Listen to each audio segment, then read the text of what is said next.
شلام لاخ مريم مليف طيبوثة نارا عماخ مريخات المشي وموريخ بير خرسي شو ناط مريم يلت آلها صلح لا بين حطاي هاشا وشاق الموثين آمين.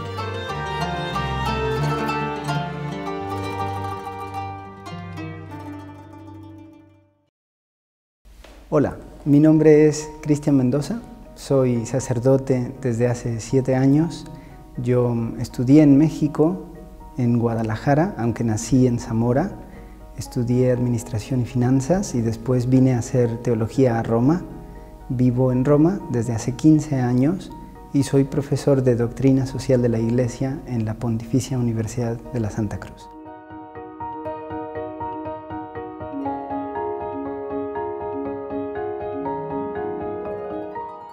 México ha sido desde siempre un país muy católico. Es un país donde, gracias a la Virgen de Guadalupe, que la tenemos aquí detrás, es un país donde la gente ha creído siempre y se ha ido acercando, gracias primero a la labor evangelizadora pues, que hicieron los primeros misioneros franciscanos, jesuitas, etc. Y eso ayudó a permear toda una realidad católica que costó mucho trabajo al principio. Cuando se aparece la Virgen, fue un gran milagro. Las conversiones en masa, el haber comprendido sin rebajar el sentido de la fe, todo aquello que significaba la fe católica.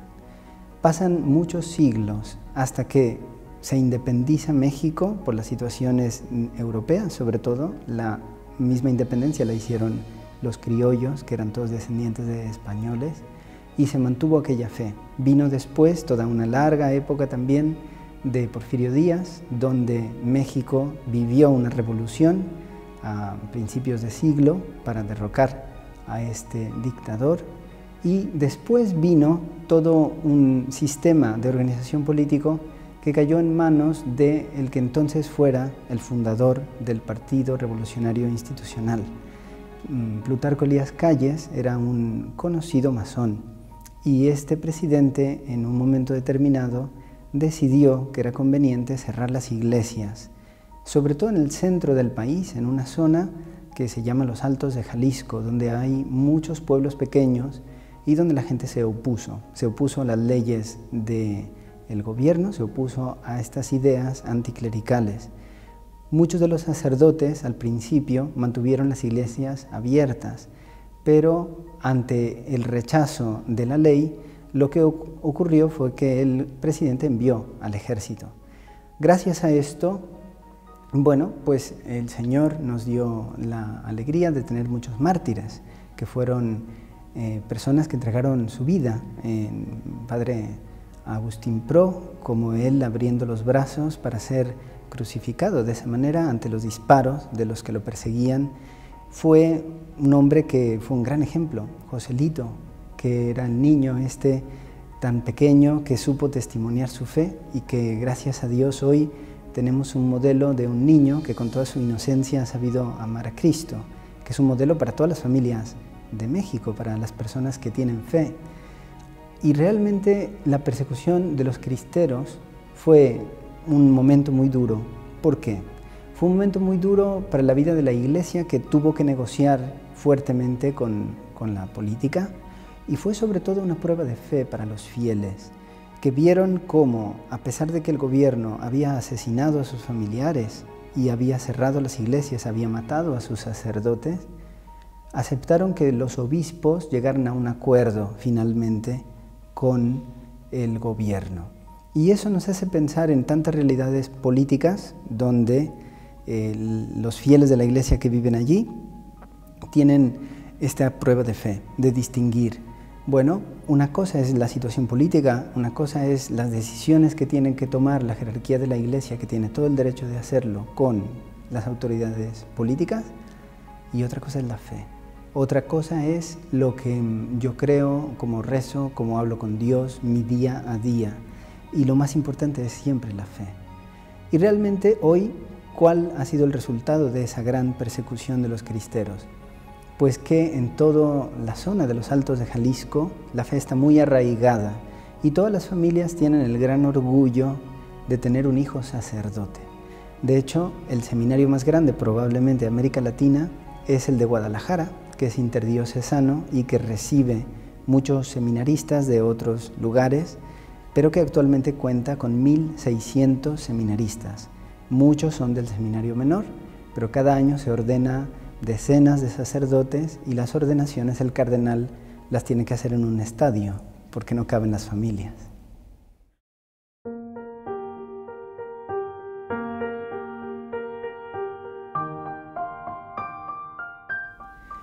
La Guerra de los Cristeros fue un movimiento que estaba organizado desde el centro, es decir, había una serie de políticos que, porque tenían algunas razones ideológicas, querían ver a la Iglesia como un grupo de presión social. En realidad, la Iglesia ha acompañado siempre al pueblo. Había sacerdotes más instruidos y había sacerdotes menos instruidos. Para la Iglesia fue un momento de prueba. Algunos de los sacerdotes tenían que decidir cómo iban a hacer ese acompañamiento. Y de hecho, pasó que alguno acompañó con las armas, etc. La mayoría de los sacerdotes, en cambio, lo que hicieron fue dar un testimonio de su fe. Los más heroicos con el martirio. Y otros muchos tuvieron que esconderse o escapar. Era muy difícil también para los obispos, que en ese momento tuvieron que realmente juzgar una situación dramática y poner fin a una guerra. La Constitución de México de 1917 era una constitución muy anticlerical, que prohibía el uso del traje sacerdotal, de hecho. Pero en México no está solo la ley, están también los profetas. Y por tanto, aunque la ley prohibía el uso del traje clerical y prohibía de hecho las celebraciones litúrgicas, los profetas, es decir, los fieles que creían, permitían que todo esto siguiese adelante. La fe católica en México es parte de la cultura de ser mexicano. Y realmente cuando uno observa hoy ese México tan grande, con tantas dificultades y problemas, también puede ver claramente que esa fe está arraigada. Que aunque México es un país, digamos, donde no el 100% de las personas son católicas, el 100% son guadalupanos. Un amigo mío judío me dijo, yo soy el único judío guadalupano que existe. Pero esta realidad es gracias a, bueno, pues a aquella persecución de alguna manera que ha permitido interrogarnos sobre la fe. Cuando hay una persecución, cuando hay una presión, la pregunta es, ¿yo en qué creo? ¿Quién me sostiene? ¿Hacia dónde tengo que ir? La Guerra de los Cristeros sí, fue originada por una ideología donde no se permitía que fuese criticada la postura del gobierno de aquella época, pero hoy todo esto ha dado mucho fruto, mucha luz. Y por las cuestiones que ha vivido el país, muchos han emigrado también a Estados Unidos llevando esta misma fe, compartiéndola y finalmente el Señor pone las piezas donde Él quiere.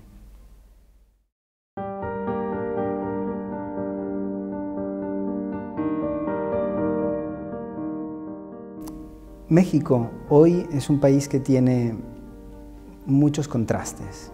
Por una parte, hay mucha gente pobre que tiene una pobreza material y hay mucha gente pobre que tiene una pobreza moral. Al mismo tiempo hay mucha riqueza de fe, hay mucha riqueza también de recursos, hay mucha riqueza de juventud. La mitad de la población tiene menos de 25 años. Y es un país donde se nota cómo esta cultura católica permea la manera de pensar de los jóvenes que desean formar una familia y traer a sus hijos al mundo y formarlos como buenos caballeros o damas cristianos. Y eso realmente es para darle gracias a Dios. Al mismo tiempo, desde hace algunos años, México ha estado presente en los medios de comunicación, lamentablemente, por la triste realidad de la droga. Los cárteles de la droga han crecido y se han ido multiplicando en sus audiencias, por decirlo de alguna manera, sobre todo a raíz de los narcocorridos, estas canciones que alababan a los narcotraficantes por sus proezas, muchas veces muy tristes. Cuando el gobierno prohíbe este tipo de corridos y de canciones, se da lo que se dio ya hace muchos siglos en la Iglesia, con el arrianismo, que se predicaban doctrinas a través de canciones que el pueblo escuchaba un poco ingenuamente. Esto dio lugar a que se creara como una idea del narcotraficante como si fuera una persona notable para la sociedad. Muchas personas se preguntaron entonces si realmente el narcotráfico era parte de la cultura en México. Y la respuesta es no. Tiene simplemente mucha notoriedad porque cuando hay algo que va mal, entonces es noticia. Generalmente todo va bien. La realidad también es que hay muchos conflictos entre los cárteles y que ellos pues provocan muchos homicidios y persecuciones. Estos conflictos a veces llevan a los sacerdotes a tomar decisiones muy difíciles.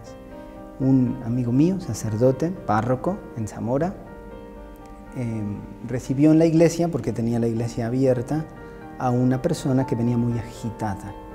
Y esta persona le explicó que lo estaban persiguiendo los de un cártel y que lo iban a matar. Como este sacerdote sabe que este hombre no es un criminal porque lo conocía, pero sabe también que tal vez se metió en problemas por enfrentarse con estas personas, lo que hizo fue esconderlo. Cuando llegaron los narcotraficantes a su iglesia, al sacerdote le puso una pistola en la cabeza para que les dijera dónde estaba el otro. Y este sacerdote tranquilamente les dijo que no estaba allí. La respuesta fue que lo iban a buscar juntos y que cuando lo encontraran lo iban a matar al sacerdote. Y empezaron a buscar por toda la casa. El sacerdote sabía dónde estaba escondido.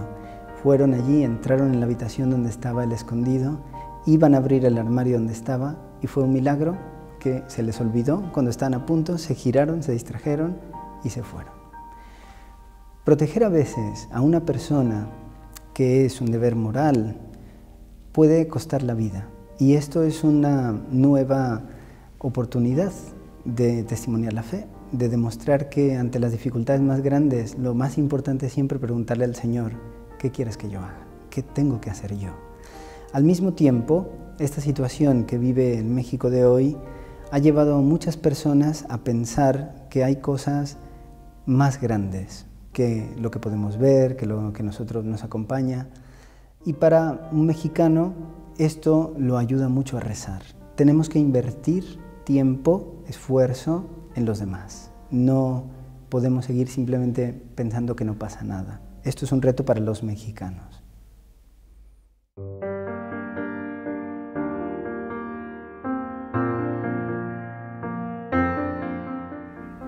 Yo tengo varios amigos sacerdotes de Victoria.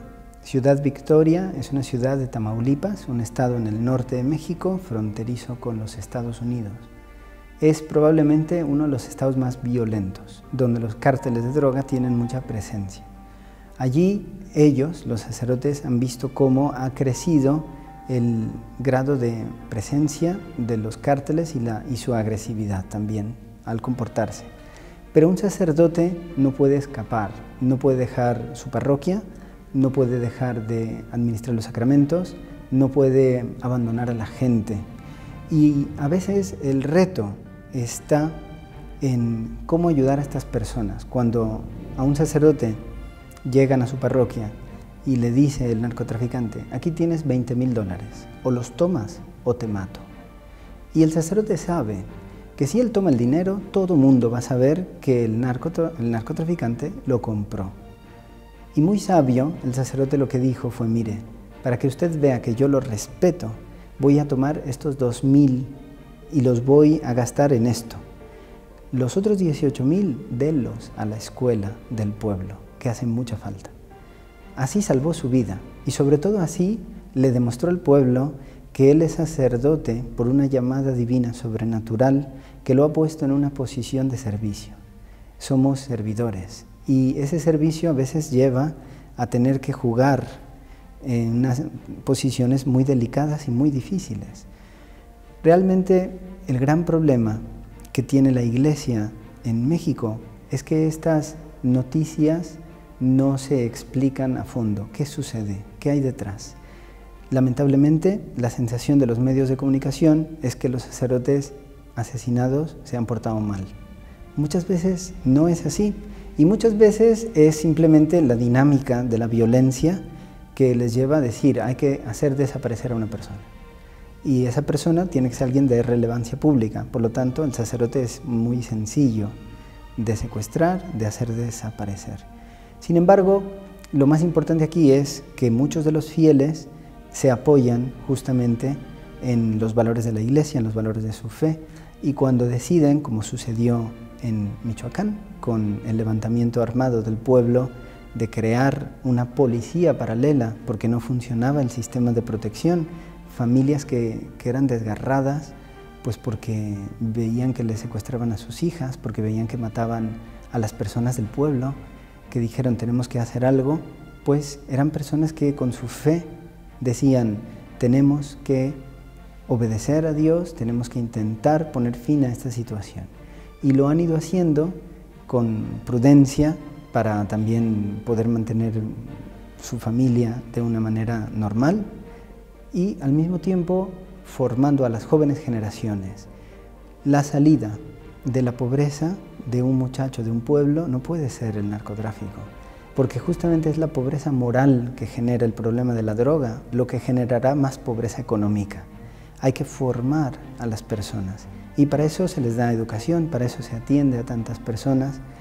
Y hoy nos damos cuenta, si México ha crecido económicamente, sin duda, México ha crecido también en el nivel de educación, de oportunidades, pero es el momento de pensar, un empresario, una persona de fe que ha tenido la suerte de tener negocios, etcétera, y le secuestran un hijo, y le secuestran a su mujer, pues es un empresario que en la ecuación de desarrollo de su vida ha perdido. Y es importante, por tanto, que invierta en la sociedad, que piense en las personas que hay que ayudar. Tal vez toda esta violencia es resultado de que no hemos cuidado del todo a las personas que más lo necesitan. Esta opción de ayudar a los que más lo necesitan es algo que ha de volver a la mente de los que creemos en el Señor.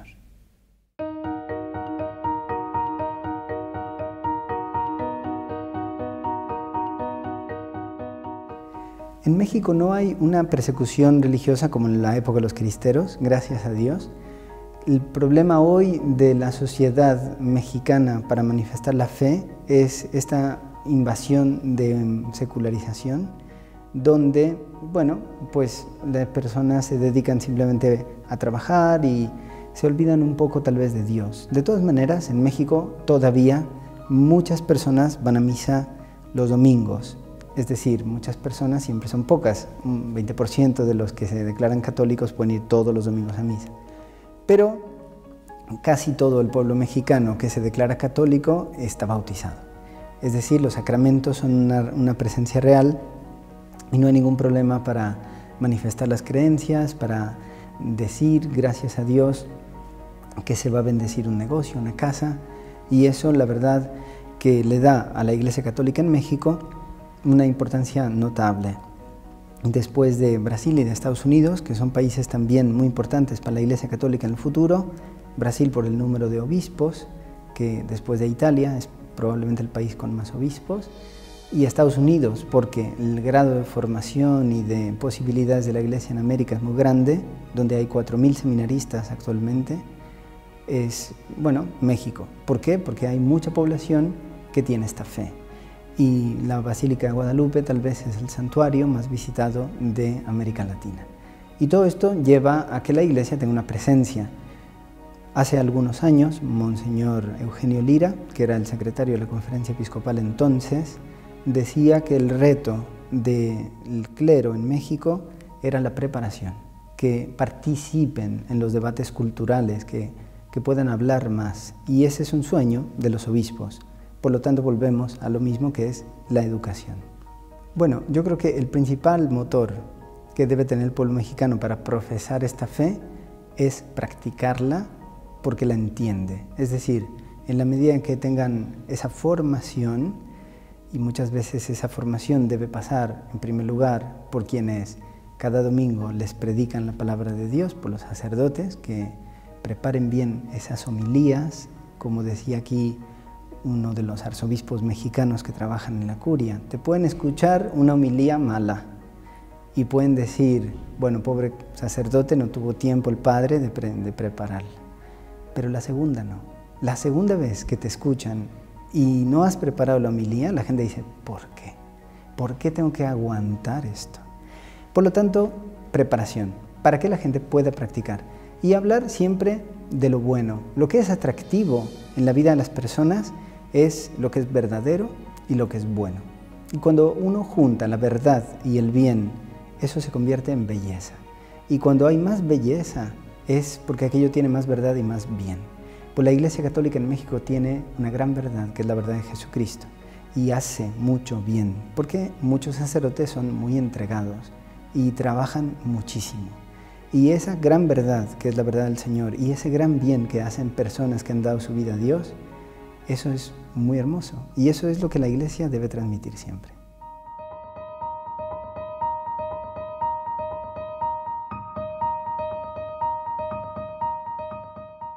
Bueno, yo querría pedirle a las personas que nos están escuchando que rezaran mucho por México, cuando puedan, cuando se acuerden, pero que para rezar por México acudieran a la Virgen de Guadalupe, porque ella tiene esa predilección por cuidar de ese pueblo mexicano. Y bueno, hay una oración que cuando yo era pequeño aprendí, que querría decir ahora muy sencilla: que mi corazón en amarte eternamente se ocupe y mi lengua en alabarte, Madre mía de Guadalupe. Muchas gracias.